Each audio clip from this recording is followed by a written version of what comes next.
레몬수를 드실 때 레몬을 슬라이스해서 물에 담가서 먹는 방법이 있는데 인체에 그렇게 큰 효과를 줄 수는 없습니다. 레몬을 먹고 영주성 식도염을 자극은 할 수는 있어요. 그런 분들은 레몬과 섞어서 드세요. 계속 드시면은 증상이 완화되는 것이 경험을 하실 거고요. 궁극적으로는 레몬은 우리 혈액을 알칼리화시키는 음식입니다. 생레몬즙은 처음에 드실 때는 한 개로 시작하는 게 좋거든요. 하지만 그 한 개만 먹으면 양이 별로 안 돼요. 이때 오렌지와 같이 먹잖아요. 그러면은 레몬에 있는 항산화제와 오렌지에 있는 항산화제가 같이 시너지 효과를 내기 시작을 합니다. 그래서 맨 처음에 드시는 분들은 레몬 한 개와 오렌지 한 개를 같이 즙을 내서 드셔보세요. 그러면은 맛도 좋고 항산화 효과도 훨씬 더 증폭이 됩니다. 그런 다음에 아까 제가 설명드렸듯이 레몬의 수를 늘려나가시고 오렌지 양을 살짝 낮추셔요. 그래서 적정량은 150cc에서 200cc입니다.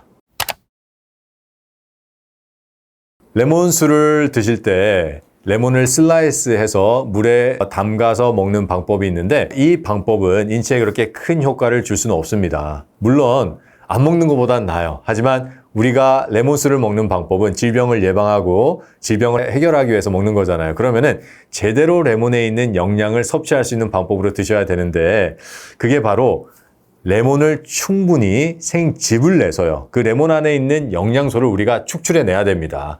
우리가 레몬을 물에 담그면은 그 레몬에 있는 물이 약간 녹아져 나오는 것밖에 되지 않고요.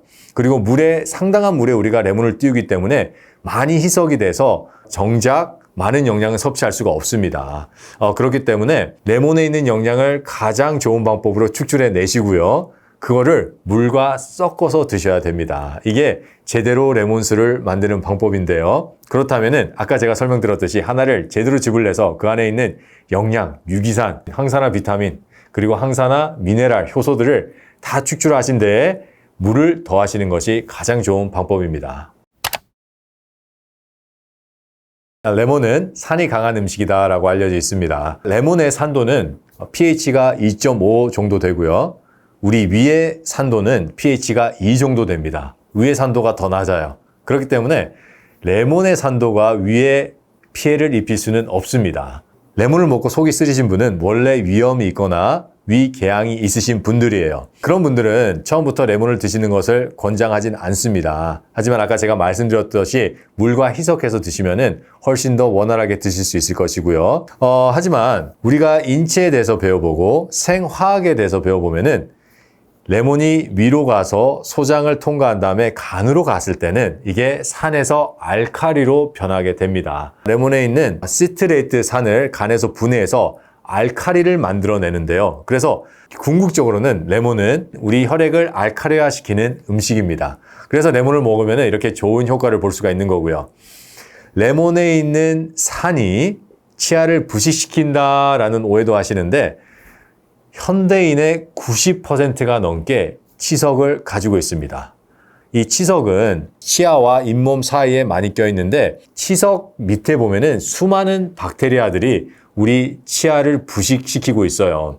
나이가 들면 들수록 치석이 더 많아지고 그 박테리아 수는 더 많습니다. 우리가 이때 레몬을 먹잖아요.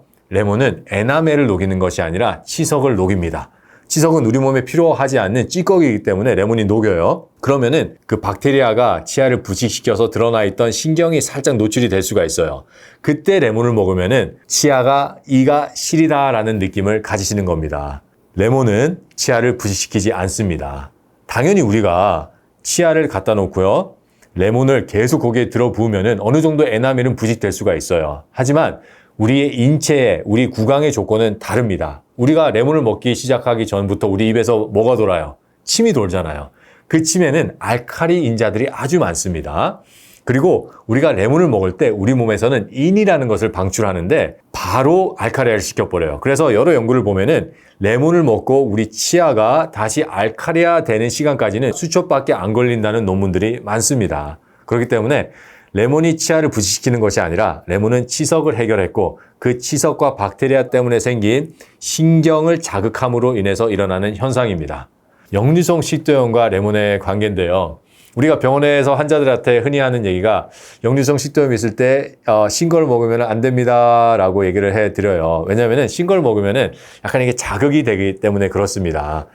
하지만 역류성 식도염의 원인을 자세히 살펴보면 근육의 문제입니다. 식도의 근육은 세 겹이고요. 위의 근육도 세 겹이에요. 그래서 이렇게 쫙 쪼아지고 있고요. 그것도 모자라서 중간에 행경막이 쫙 쪼아져서 삼중 방어가 돼 있어요. 그래서 우리가 위에 있는 근육이 염증이 생겨서 느슨해졌어요. 그래서 약간의 위산이 올라간다 그래도 행경막 근육이 잡아줄 수 있고요. 만약에 행경막 근육까지 약해져서 식도까지 올라오면 식도에서 그거를 내리는 역할을 해야 되는데 역류성 식도염은 세 장기의 근육이 다 약해져 있는 상태입니다. 그렇다면은 역류성 식도염은 하루아침에 생긴 질병이 아니라 수십 년 동안 생긴 질병이라는 소리입니다. 그렇기 때문에 갱년기 여성들이 역류성 식도염이 많이 걸리는 이유가 수십 년 동안 쌓였던 질병이 에스트로겐이라는 호르몬의 저하로 칼슘의 활용이 저하가 되다 보니까 그때부터 심각하게 나타나는 증상일 뿐이에요. 질병은 벌써부터 시작이 됐어요. 그렇기 때문에 레몬을 먹어서 역류성 식도염은 만들어질 수가 없습니다. 우리 인체의 원리가 그래요. 하지만 레몬을 먹고 역류성 식도염을 자극은 할 수는 있어요. 그런 분들은 레몬과 오렌지를 섞어서 드세요. 레몬의 양을 작게 하고 오렌지 양을 많이 하기를 저는 추천드립니다. 그래서 레몬 1개, 그리고 오렌지 1개, 큰 거 1개 이렇게 해서 계속 드시면은 증상이 완화되는 것이 경험을 하실 거고요. 계속 드시면은 이제 레몬을 직접 먹을 수 있는 단계까지 나가게 됩니다. 인체가 건강을 회복하고 또 질병을 예방하기 위해서는 꼭 해야 될 게 원인을 파악하는 것입니다. 우리가 원인을 파악하지 않으면 해결 방법을 알 수가 없고요. 해결 방법을 제대로 알지 못할 때 여러 가지 방법들한테 우리가 노출이 돼 있을 때 우리는 어쩔 수 없이 방법론적인 어프로치를 할 수밖에 없습니다. 이렇게 되면은 질병의 여러 가지 증상들은 우리가 완화할 수는 있으나 가장 질병의 원인이 되는 우리 혈액과 혈관을 해결하기에는 역부족이 있습니다. 그렇기 때문에 질병을 해결하기 위해서는 먼저 몸의 원리를 알아야 됩니다. 우리가 질병에 걸리는 것을 자세히 살펴보면은 누가 우리한테 얘기를 해줬어요. 당신 이렇게 먹으면은 10년, 20년, 30년 후에 이러한 질병에 걸리게 될 겁니다. 당뇨에 걸릴 거예요. 고혈압, 고지혈에 걸릴 거예요. 그렇다면 우리는 그거를 먹지 않았을 거예요.